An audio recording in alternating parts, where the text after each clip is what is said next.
What is going on, you guys? This is All-Anything1 on the PS4, and I'm going to be giving you another Division 2 build video.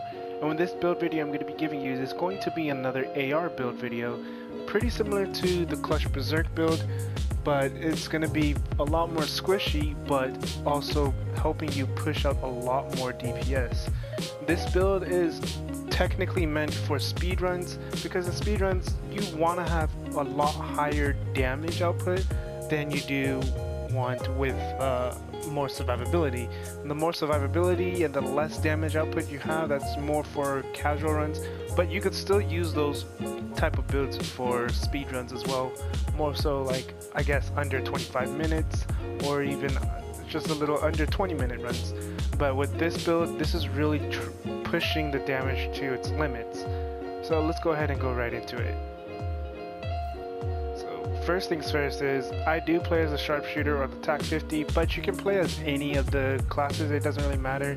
The reason why I play TAC 50 is because, well, one, the TAC 50 is extremely powerful on Razorback.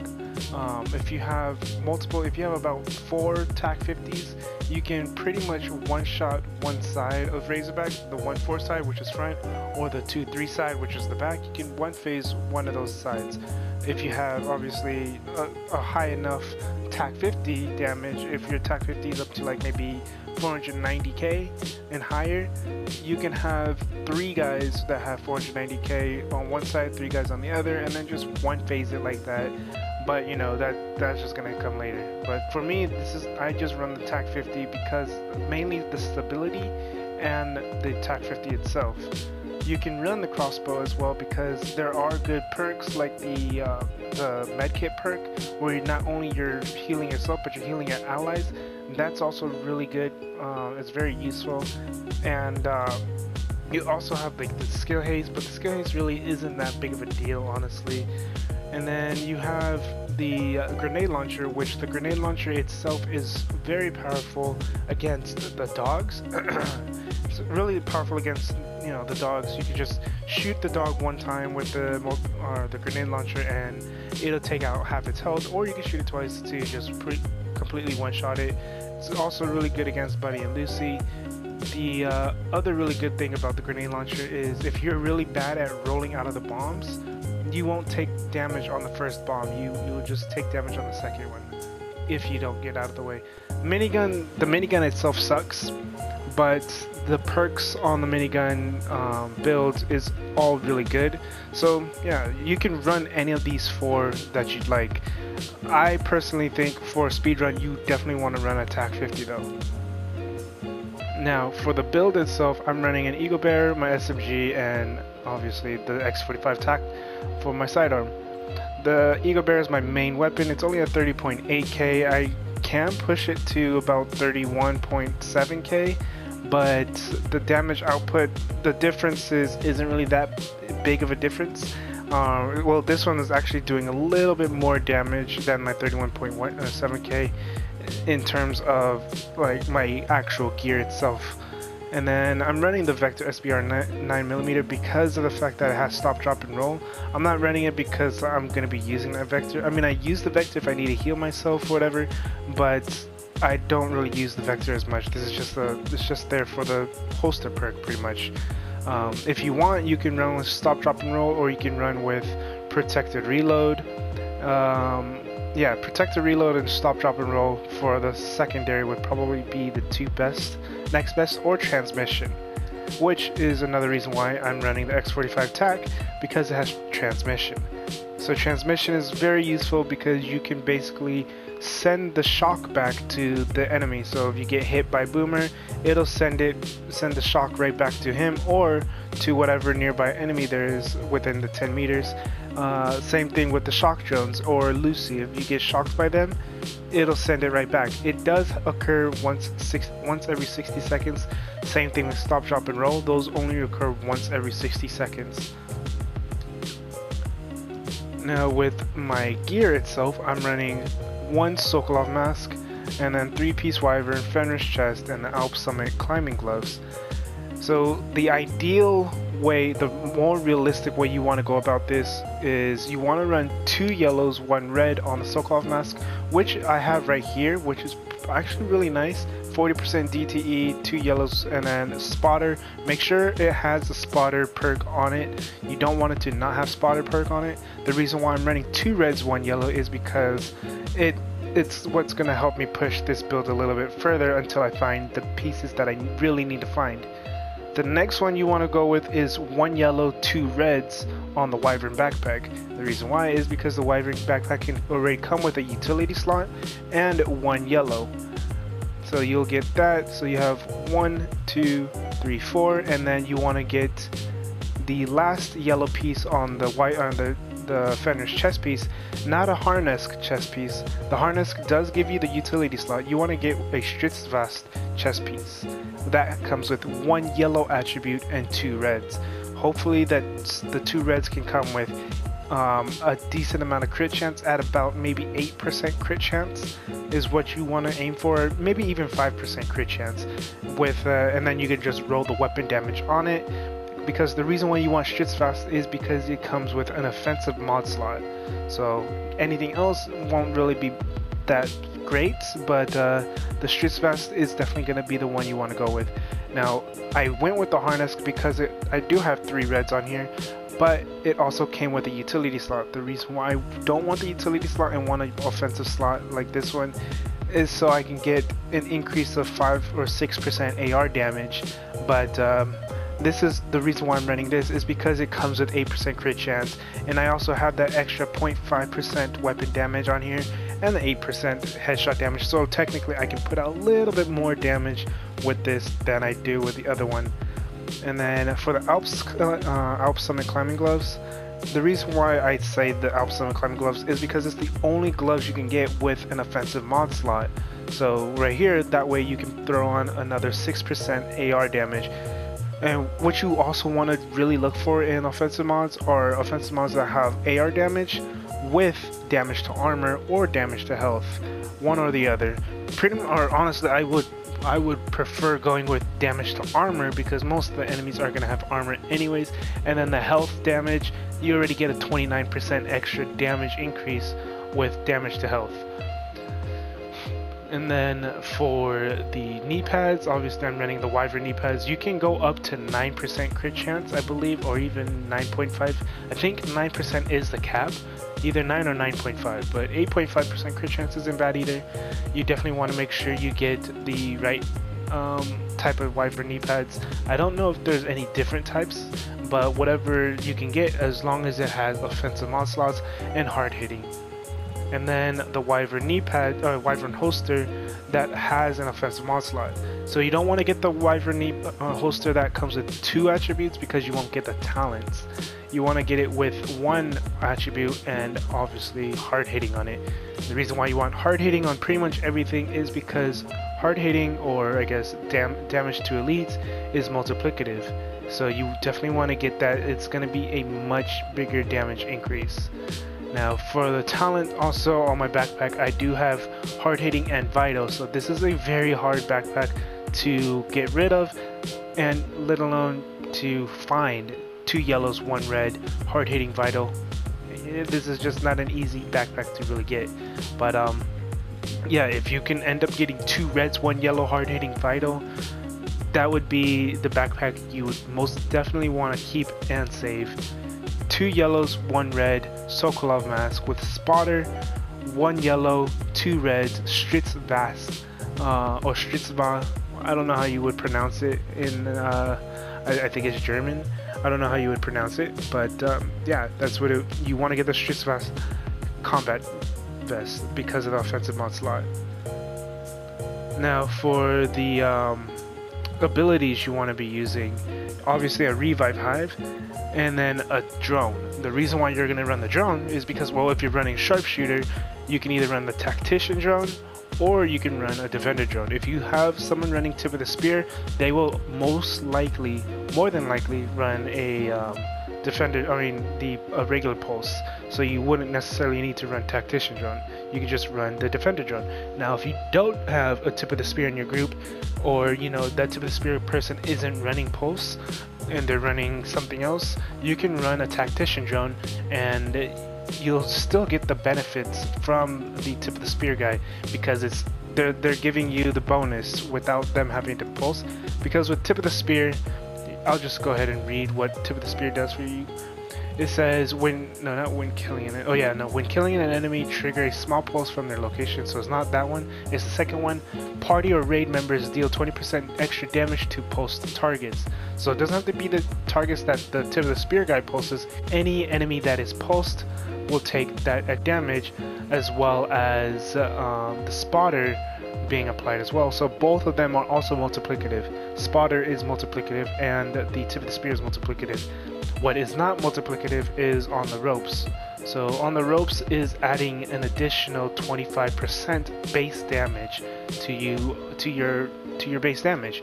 So that's why I don't go with on the ropes, because I'm not worried about the additional 25%. The additional 25% damage is going to be very nice, but you'd be sacrificing a little too much to try and get that extra 2 yellows. So that's why I personally just don't even go with on the ropes at all.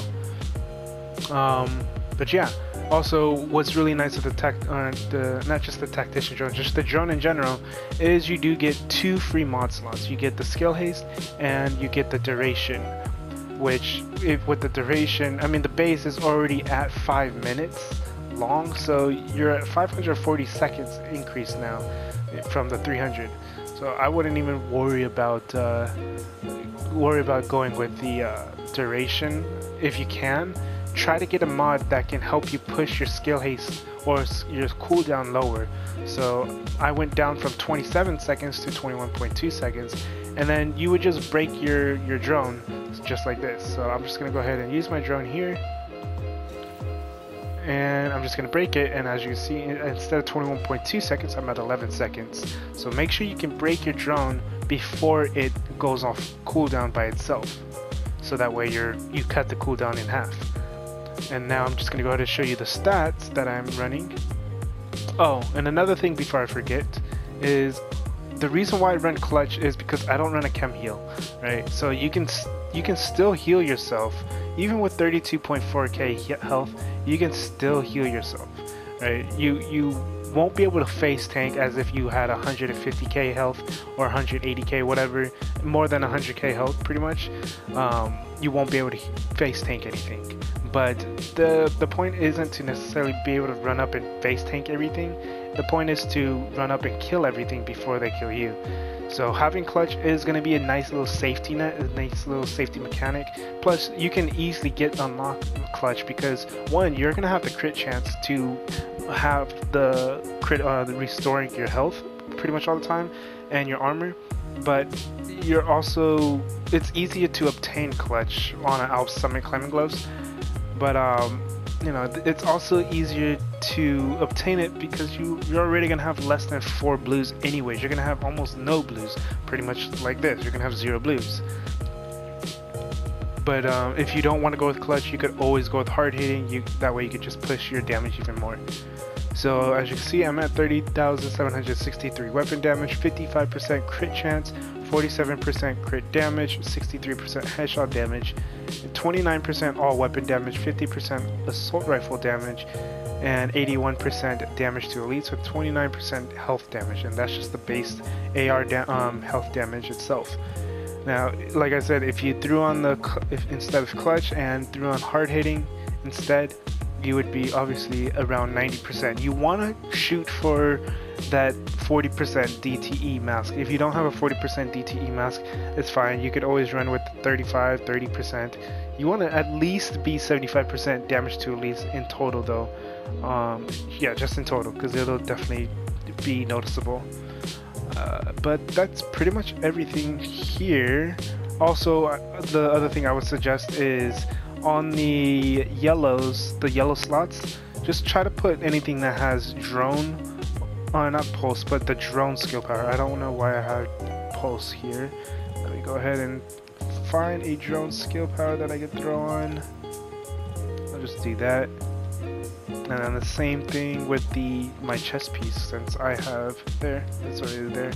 But yeah, if you don't have the yellow slots, hopefully you can get a decent amount of skill power, so that way you can unlock more mods for the drone. As you can see now, I'm at 2644. I think I can unlock higher. mods. Not yet. But I mean, you know, it is what it is. Anyways, that's pretty much it. I'm gonna go ahead and show you the damage output just by itself. Oops, that's a normal enemy. I'm just gonna show you the damage output itself just on a named enemy, just with no pulse on the headshot. I don't know if it'll crit, maybe it will, probably. Whoops. Yeah, so 116.9k crit headshot. That's with no pulse, and now with pulse. 108k non-crit, 140k crit, and that's just off the enemy's armor. So let's do it with the enemy's armor off. 150k headshot on the enemy's health, and I don't even know if that was a crit. I wasn't paying attention exactly. Yeah, so that was a crit. And then also you do get the Eagle Bearer buff as well. So 130k Eagle Bearer buff, 167k Eagle Bearer buff, pulse on the enemy's armor, so obviously you'll do a lot more damage on the enemy's health bar when they with the Eagle Bearer buff. Oh my gosh, I can't stop just at the enemy's health. Whoops. It might take me a little bit to try and get to their health bar without. Let's just do a little quick burst. Oh, okay. Well, anyways, obviously you can see that I'm doing a lot of damage to the enemies just right off the bat, because I can't, for some reason I just can't stop at the health bar. Yeah, no, I can't stop at the health bar with the Eagle Bearer buff. Anyways, that's pretty much it with this video. Hopefully you guys enjoyed, and hopefully this helped you guys out. Yes, I know this is a very squishy build. Don't use this in PvP. You will just get extremely melted. You'll die super fast. If you use this in World Tier 5, not World Tier 5, Control Point 5 and whatnot, you might end up dying too, because enemies come all around. If you know, this build is mainly meant for raids, obviously, because the raids, you'll know where the enemy spawns at, you'll know how the boss mechanics work. This is not a build for casual players. This is not a build for anyone just to run. You can try running in just this, but if you don't really play the game that much, if you're not really familiar with the raid mechanics, if you're not familiar with speed runs, I would highly recommend not running this build. If you are shooting for speed time, if you're shooting for speed runs, use this a build. You don't necessarily have to run a build like this. You can tweak it and make it even better the way you want to make it. You can put more survivability, put blues on it if you want. You won't really be able to push out as much damage, but you'll still have some survivability if you want to go with that. But if you are really trying to push for speedruns, you need to pretty much go with the build similar to this, not exactly like this, but similar, because you want to push the damage, especially when you have other players in your raid team pushing with the same type of build, because we have like 6, 7 or something of other players in our raid group that has a build very similar like this, and we push and we burn enemies exactly like super fast at the same time. So I would highly recommend, if you run a build like this, have someone else run a build like this, multiple people running builds like this, focus firing, ads. Obviously on Boomer Fight you don't want to run this, or if you're doing ad clearing you want to do this, but if you're doing the Boomer Fight you want to run a sniper build, and just so you can get the phases done quicker, etc, etc. But for the ad clears, this build is going to be very useful if you're going with AR builds. Oh, and by the way, we did end up getting a 16-minute and 22.425 second run on the obviously the raid, and that was with us using this build. We did, our record before was about 19 minutes something seconds, I think 19-20 something. That was that was our first time ever breaking under 20, and then we just shaved off 3 minutes running similar builds to this for ad clearing and whatnot, and the ad clearing is what takes up most of the time. The boss fights don't necessarily take up the most time, because the only one that really takes the longest, I'd say, would either be the Weasel fight because, or not, no, not the Weasel. I'd say Razorback because that one takes maybe 3 to 5 minutes. But overall, the ad clearing areas is what will generally take up more time, especially if you don't have builds that can clear ads quick enough. So having this type of build for multiple people will be very useful. Yeah, so I would just highly recommend having multiple players running this. We only had like 2 or 3 people running this same exact build that I have right now for the ad clearing. But now we have like 7-8 people that have this build too now, which is going to be a lot better. We're going to be able to push the time a little bit faster on the ad clearing and just cleaning up each boss section, so that way we could possibly hit 15 minutes or even 14 minutes. But yeah, that's pretty much it. If this helped you out, go and leave a like, comment, subscribe. If you have any questions or concerns, let me know down in the comment section, and I'll try my best to answer any questions you guys have. And yeah, that's pretty much it. This is all Danny Did One on the PS4. Have a good day, good night, peace.